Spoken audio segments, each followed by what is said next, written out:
চলে এলাম আগের একটা মিনি ব্লগের পার্ট 2 নিয়ে। যেদিনকে আমরা বৃন্দাবন ঘুরছিলাম সেদিনকে তো ইস্কন মন্দিরে প্রচুর মজা করেছি, প্রচুর নেচেছি কৃষ্ণের নাম করে, একদম কৃষ্ণের নামে মগ্ন হয়ে একদম নেচেই যাচ্ছিলাম একদম।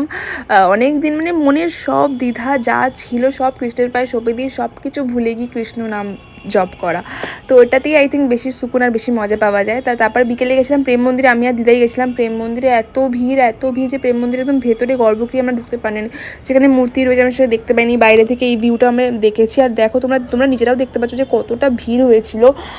নেক্সট বার যদি বৃন্দাবন আবার যেতে পারি তো আমি ইচ্ছে আছে আমি খুব ভালোভাবে প্রেম মন্দিরটা কভার করব।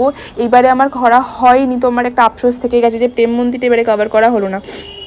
এত সুন্দর লাইটিং রয়েছে এত সুন্দর মানে এক একটা জিনিস সাজানো রয়েছে, তো জাস্ট অসাম, মানে দারুণ। প্রেম মন্দির একটা আলাদা সৌন্দর্য রয়েছে যেটা আমি ভালোভাবে কভারই করতে পারলাম না এবারে গিয়ে।